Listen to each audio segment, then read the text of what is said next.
इस कार्यक्रम के प्रायोजक हैं कृषि एवं किसान कल्याण मंत्रालय, भारत सरकार। हर जोखिम से निकल कर फसल आए, सुरक्षित हो जाए,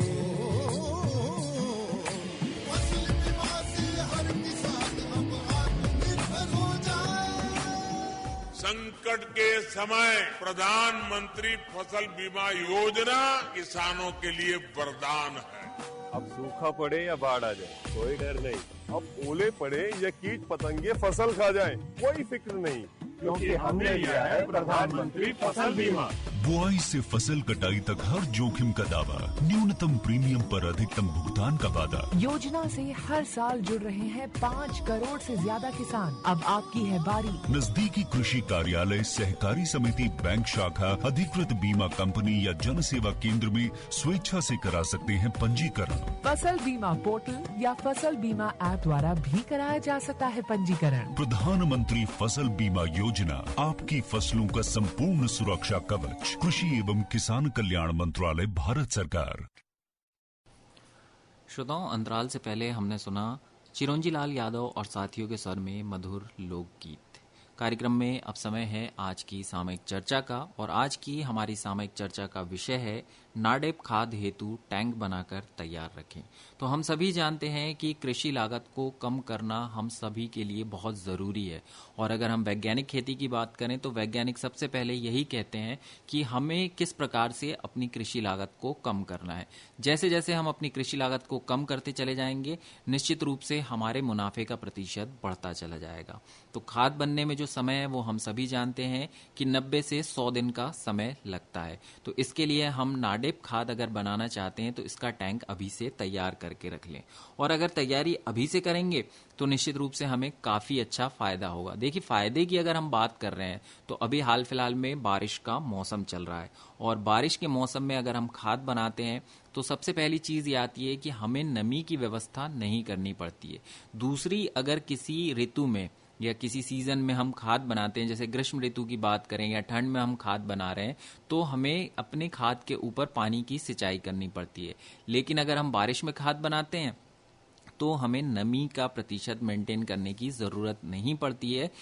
ऑटोमेटिकली वातावरण के अनुसार जो है हमारे खाद में नमी का प्रतिशत बरकरार रहता है। दूसरी चीज़ की बात करें तो कचरा भी बहुत आसानी से मिल जाता है। देखिए, सूखा कचरा तो हमें मिल ही जाएगा, इसके अलावा गीला कचरा भी बहुत आसानी से मिल जाता है, और गीले कचरे में बहुत सारे ऐसे पोषक तत्व होते हैं जो सूखे कचरे में नहीं होते हैं, तो इसका भी हम उपयोग कर सकते हैं। बात आती है गोबर की, तो बारिश में हम गोबर के उपले यानी कि कंडे नहीं बना सकते हैं, तो हम अमूमन उस गोबर को जो है वो फेंक ही देते हैं। तो अगर उसका हम खाद बना रहे हैं तो वो भी हमारे लिए काफ़ी फायदे की बात है। इसके अलावा एक बहुत ज़रूरी चीज़ होती है खाद बनाने के लिए, वो होते हैं हमारे कृषि मित्र केंचुए। तो केंचुए भी बारिश में आसानी से मिल जाते हैं, यानी कुल मिलाकर जितनी भी सामग्री लगनी है वो सारी सामग्री जो है हमें बहुत आसानी से उपलब्ध हो जाती है, और इस उपलब्धता के आधार पर हम निश्चित रूप से काफ़ी अच्छे खाद का निर्माण कर सकते हैं। और आने वाली जितनी फसलें हैं उनके लिए अगर हम अभी से खाद का निर्माण करेंगे तो ये निश्चित रूप से हमारे लिए काफ़ी फायदेमंद है। इसके अलावा हमारे जो युवा साथी हैं वो भी खाद बनाकर बाजार में विक्रय कर सकते हैं, और आज की डेट पे हम देखें तो ऑनलाइन बहुत सारी ऐसी वेबसाइट है जहां पर हम खाद बेच सकते हैं, और उस जगह पर खाद 30 से 40 रुपए प्रति किलो के हिसाब से मिलती है। तो ये भी काफ़ी अच्छा एक रोजगार का अवसर हो सकता है कि हम जो है नाडेप खाद बनाएं और इससे निकलने वाली जैविक खाद को हम बाजार में बेच दें।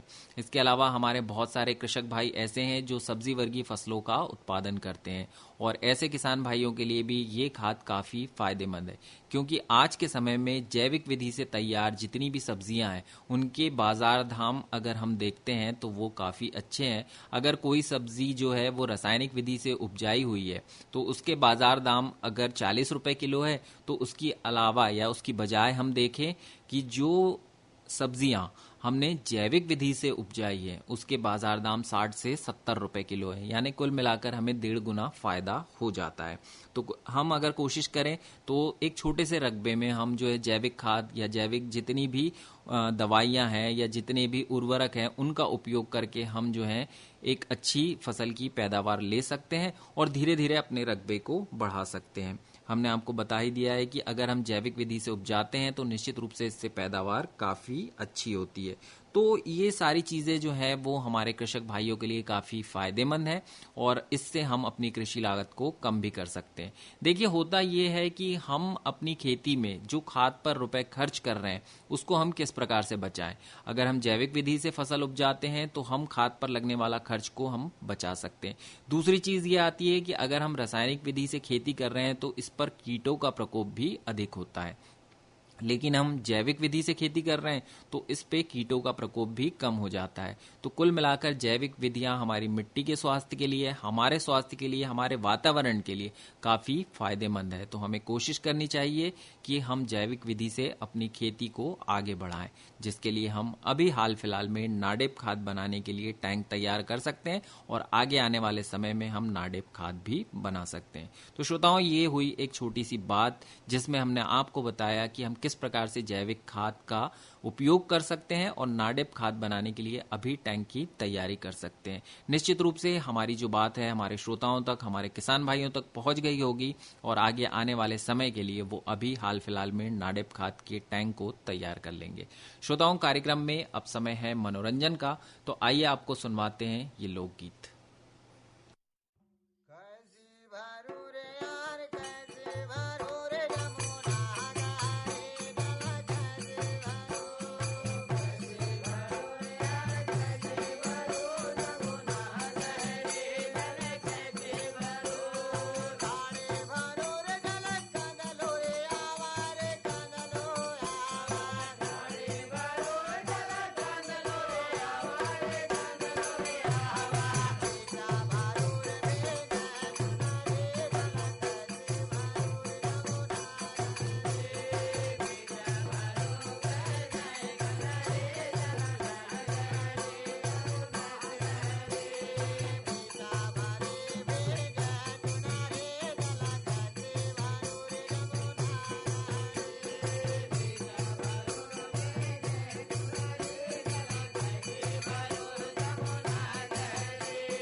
पीछे से आगो कुंवर कन्हैया, पीछो मागे नमारी जमुना मगवाला।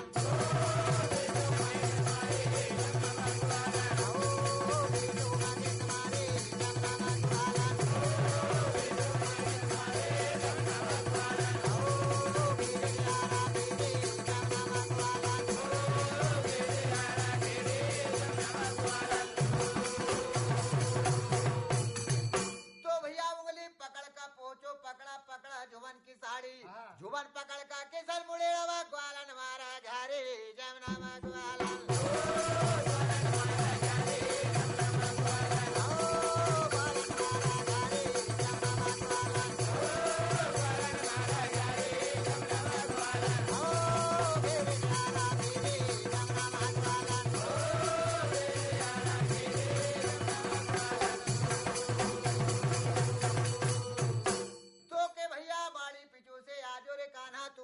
घगरी उतार मैं तो जानू का ना एकली मोह सास नंदे गाले जमुना में ग्वालन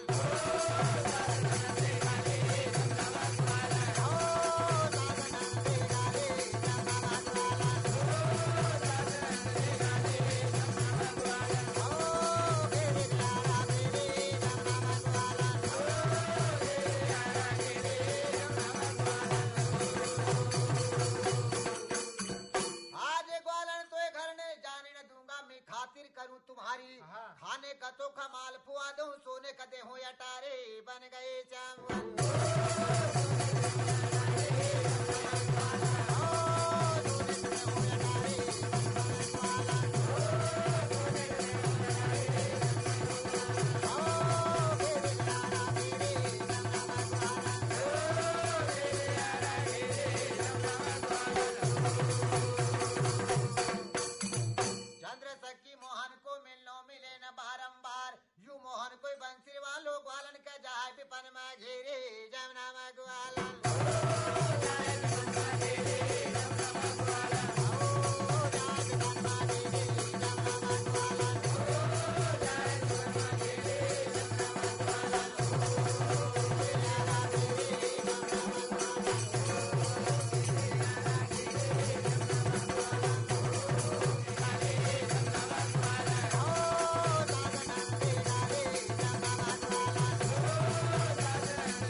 तुम्हारी खाने का तो कमाल पुआ दूं सोने का देहो अटारे बन गए चावल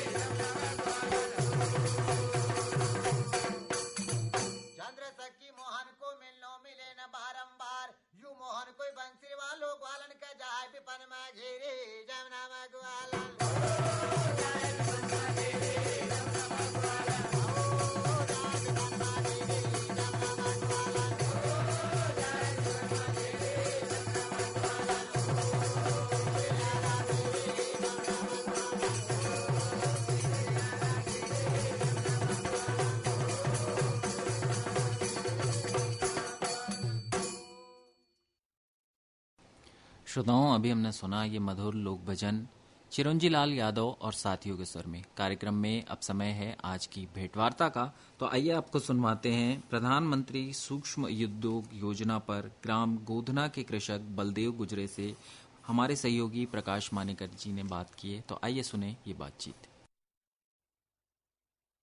किसान भाइयों, आज हमारे साथ में है ग्राम गोधना चिचोली ब्लॉक में जो गांव पड़ता है, वहां के एक किसान भाई जिनका नाम है बलदेव गुजरे जी। तो आइए इनसे बातचीत करते हैं। तो गुजरे जी, सबसे पहले तो आपका हमारे कार्यक्रम में स्वागत है। नमस्कार। नमस्कार सर। गुजरे जी, आप हमें ये बताइए कि अभी देखिए, अब तो जुलाई का महीना शुरू हो चुका है और इस बार बारिश लेट आई है जी। तो इसका हमारी खेती बाड़ी पर क्या प्रभाव पड़ सकता है? सर, प्रभाव तो बहुत सारा पड़ने वाला है इस बार, क्योंकि बारिश कम बता रहे हैं। हाँ। और किसानों ने कुछ हल्के पानी में बो दिया तो उनका भी फसल बहुत नुकसान हो गया। गेहूं सोयाबीन उगा नहीं है और अपना मक्का जो है वो भी डिस्टर्ब हो चुका है। अभी हमारे यहाँ तो कल ही पानी गिरा है, कल की तारीख में 29 तारीख को। कल 1 घंटे की बारिश हुई है। तो 2 दिन के बाद में खुला मौसम हो जाएगा तो बोने की तैयारी में रहेंगे। और सब्जी वब्जी तो हम लगा के रखे हैं, अभी 1 महीने हो गए हमारे को सब्जी लगाई। तो अभी टमाटर, मिर्ची, भटे, तुरई और अपने लौकी का 15-20 डिसमिल में जगह में लगाया है। तो सब्जी हमारी तैयार है बढ़िया। गुजरी जी, खरीफ की फसल में आप कौन कौन सी फसल लेते हैं? सर मैं मक्का लगाता हूँ अपने खाने वाली, और सोयाबीन तो बोता नहीं हूँ, और सब्जी लेता हूँ, और उसके बाद में हर लेता हूँ। या आपने बताया कि आप जो है वो खाने वाली मक्का लगाते हैं। हाँ, शंकर मक्का लगाते सफेद वाली सर। तो क्यों ये बेचने के लिए नहीं लगाते आप?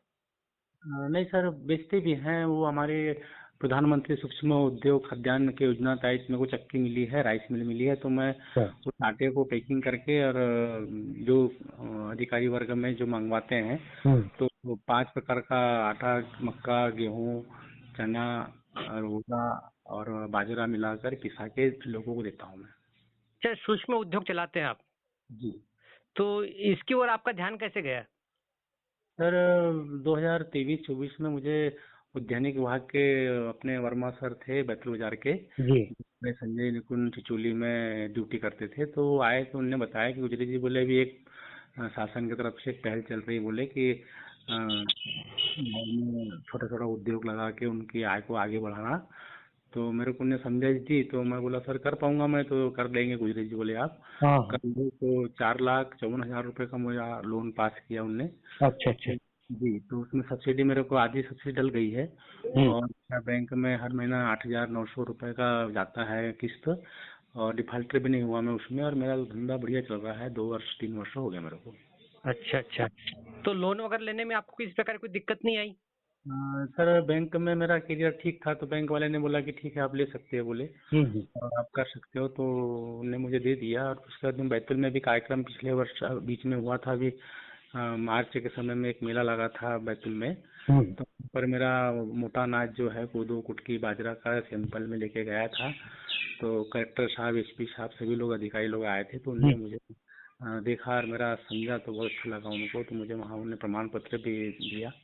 अच्छा जी। ये श्री अन्न मोटा अनाज आप उगाते हैं? हाँ, मोटा अनाज उगाते भी हैं सर, और खरीदते भी हैं बाहर से हम लोग। अच्छा, बाहर से जो किसान भाई मोटा अनाज उगाते हैं वो उसको खरीदते भी है? जी और हाँ। फिर खरीद के क्या करते हैं? घर लाके फिर सफाई करते हैं, मशीन में सफाई हो जाता है वो, और फिर उसको पीस कर, और फिर पैकिंग का काम भी है हमारे पास में। पैकिंग करके जैसे स्वास्थ्य विभाग में, कृषि विभाग में, पुलिस विभाग में जो अच्छे अच्छे अधिकारी लोग रहते हैं वो चीज को मांगते हैं, तो उनको घर पहुंचा के देते हैं। सर देखो, कोदो और कुटकी जो है ये जंगल पहाड़ियों में मिलता है। जैसे हमारे से गांव से 15-20 किलोमीटर आगे झापल, पाथरी, कचनार जो गांव पड़ते हैं, उन लोग किसान लगाते हैं पहाड़ी जगह पे। तो उनसे संपर्क हमारा हो चुका है, तो उन लोग लाके घर पे छोड़ देते हैं। तो 40 रुपए, 45 रुपए किलो के हिसाब से उनसे लिया जाता है, और फिर उसको हमारे राइस मिल में हम निकाल कर तैयार करके उसको साफ सुथरा करके, और फिर कांटे पे नाप के 1 किलो की पैकिंग करके, और उसको हम फिर सप्लाई कर देते हैं जहाँ जिसका ऑर्डर रहता है। उसका आप आटा बनाते हैं कि सूजी बनाते हैं, क्या बनाते हैं उसका? सर आटा बन जाता है उसका, कोदू का, बाजरे का। अपना आटा बना के पैकिंग करके भी दे सकते हैं। अच्छा, आटा बनाकर भी बेचते हैं आप, सूजी बनाकर भी बेचते हैं? हाँ, लड्डू बनते हैं उसके, दलिया जिसको कहा जाता है, दलिया का। हाँ, लड्डू बनता है उसका सर। किस किस प्रकार के व्यंजन बनते हैं उससे?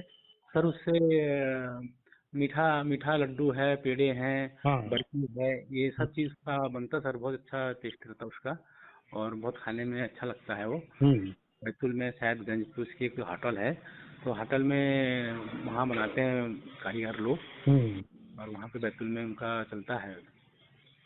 तो आप किसानों से भी आप श्री अन्न खरीदते हैं और राइस मिल चलाते हैं, तो राइस मिल से में फायदा होता कि नहीं?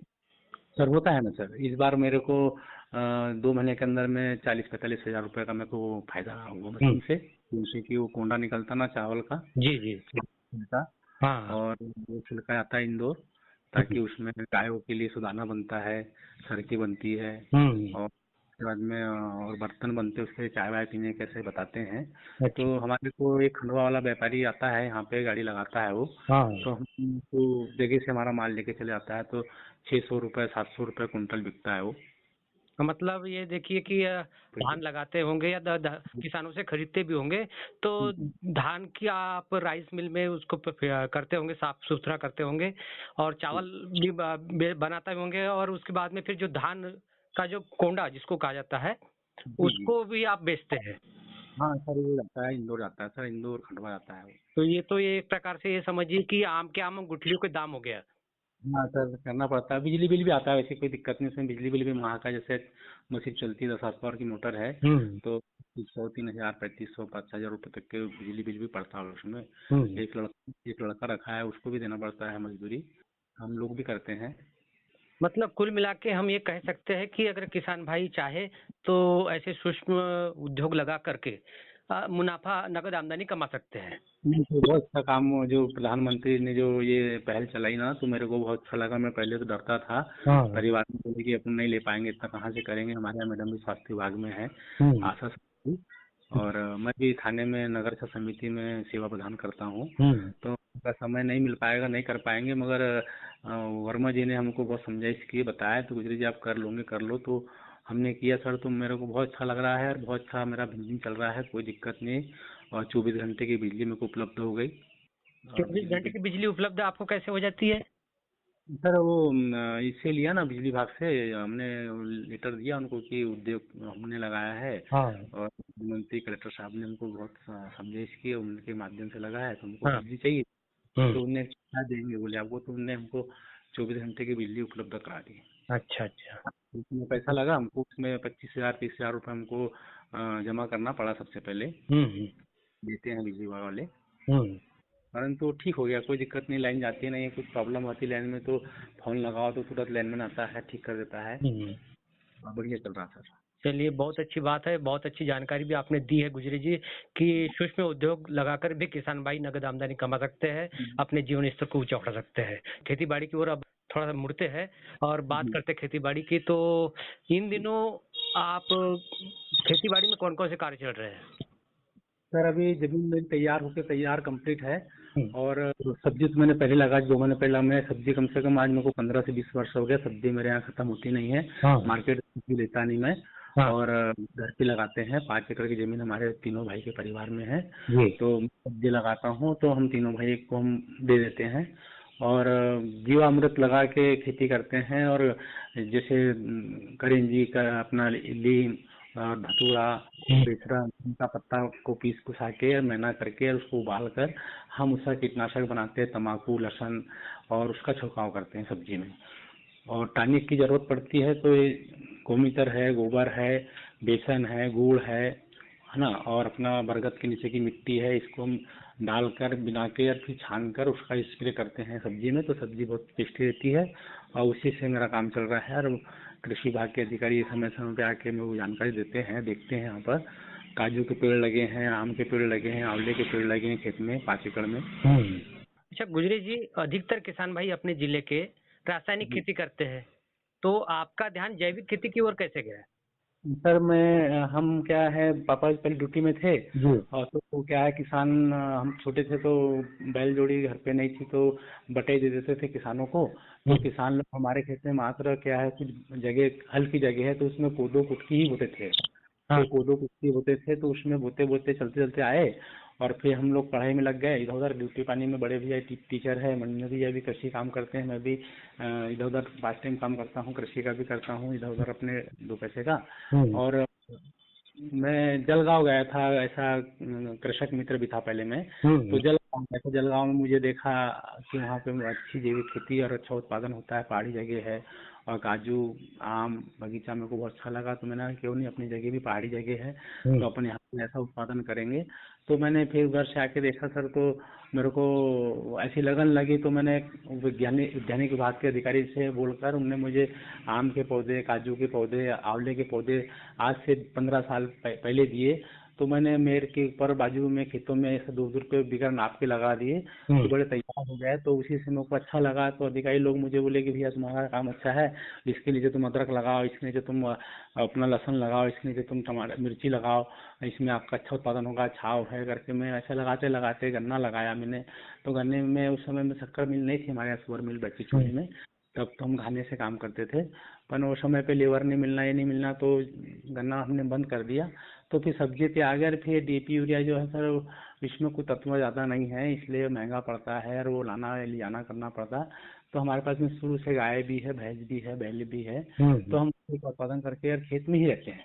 अच्छा, देखिए अब आप सभी किसान भाई खरीफ की फसल की बुआई करेंगे, तो उसके लिए कुछ खाद बीज की तैयारी कैसे करके रखी आपने? सर मेरे पास तो गोबर खाद मैंने खेत में अभी 15 दिन पहले डाल दिया, छाँव में रखा था मुंगवे के पेड़ के नीचे। हाँ। 4-5 ट्राली।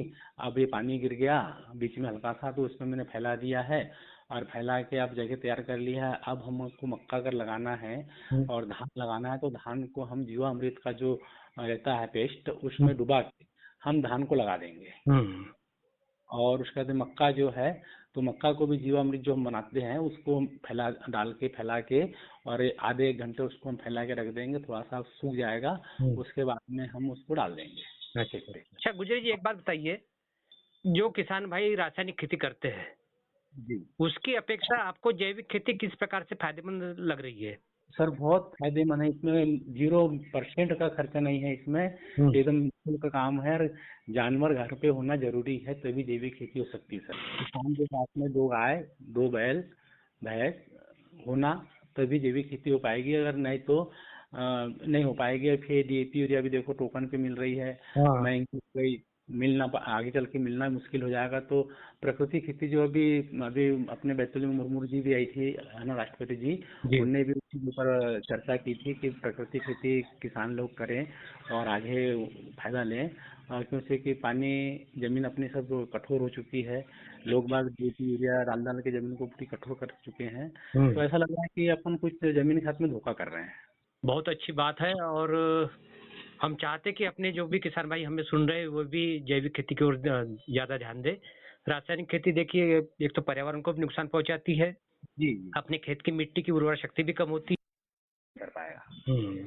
अच्छा, रेडियो सुनते कि नहीं आप? सर रेडियो ही सुनता हूँ, और अभी मेरे एम्पलीफायर है तो उसमें मैंने एफएम लगा दिया है। तो मेरे 25 साल हो गए, 20 सालों को मैं सुबह आपके रामचरितमानस, है ना, 7 बजे का समाचार, 8 बजे का समाचार, और दोपहर में अगर घर पे हूँ तो कुछ फरमाइश गीत आते हैं वो सुनता हूँ, और अपने राइस मिल का काम भी करता हूँ और खेती का भी काम करता हूँ। तो पूरे मेरे खेत में आवाज़ आ जाती है, तो मैं खेत में रहता हूँ, तो मैं उनको सुनते हूँ सर। मैं खेती बाड़ी का कार्यक्रम अपना ग्राम सभा किसान वाणी हर प्रतिदिन शाम में 7:20 से 8 बजे तक चलता है, कैसा लगता है वो कार्यक्रम? बहुत सर, उससे किसान भाई को फायदा होता है कि नहीं? सर मैं आप अभी तो मोबाइल से सर सब मोबाइल पे आ गए तो नहीं सुन पा रहे होंगे किसान लोग। तो आज से 10-15 साल पहले हर घर में रेडियो था, एफएम था, पर अभी कि मोबाइल आ गया सर, तो सब मोबाइल देखते रहते हैं, ये नहीं करते हैं। पर हमारे को तो आदत शुरू से है सर, तो मैं तो एफएम सुनता हूँ, एम्पलीफायर लगाया है मैंने और एफएम पे करता हूँ सारे काम। अच्छा, चलिए बहुत अच्छी बात है। गुजरे जी, आपने हमारे किसान भाइयों के साथ में जो अपने खेती किसानी के अनुभव बांटे, जो जानकारी दी, इसके लिए आपका बहुत बहुत धन्यवाद। जय राम जी की। किसान भाइयों, आज श्रोताओं अभी हमने सुनी ये बातचीत जिसमें हमने गुजरे जी से बात करी, और निश्चित रूप से ये जानकारी हमारे किसान भाइयों के लिए काफी हितकारी होगी। और इस बातचीत के साथ ही संपन्न होता है हमारा आज का कार्यक्रम किसान वाणी। तो दीजिए अनुमति अपने रेडियो दोस्त तरुण मालवी को जय राम जी की। जय जवान जय किसान। अरे अरे अरे क्या कर रहा है? इधर इधर इधर हम बोल रहे हैं तेरे बीजू का। पुतला बोल रहा है? पक्षियों से तो हम खेत को बचा लेते हैं, पर इन घातक रसायनों से कैसे बचाएं? मतलब? देख बेटा, तू जो ये अंधाधुंध रसायन मिलाता है ना, मिट्टी की सेहत बिगड़ने लगी है, और जब माटी ही कमजोर पड़ जाएगी तो उपज कैसे सेहतमंद होगी? अरे पहले ऐसा नहीं था, पूछना अपने बड़े बुजुर्गों से, कैसे फसल लहलहाती थी, शुद्धता झलकती थी। हाँ, माटी भी तंदुरुस्त और लोग भी। अब पहली वाली बात कहाँ? पर अब तो सब यही डाले हैं। सब नहीं, आज भी लाखों जागरूक किसान परंपरागत विधि से फसल उगा रहे हैं, खर्चा कम और उपज की कीमत भी बेहतर पा रहे हैं। सच है? रे बेटे, एक्सपीरियंस से बता रहे हैं, धूप में बाल सफेद नहीं किए हैं। हाँ। ठीक है भाई, मैं भी आज से जैविक खेती शुरू करूंगा। माटी से प्रेम की परंपरा है, परंपरागत खेती। इस कार्यक्रम के प्रायोजक थे कृषि एवं किसान कल्याण मंत्रालय, भारत सरकार।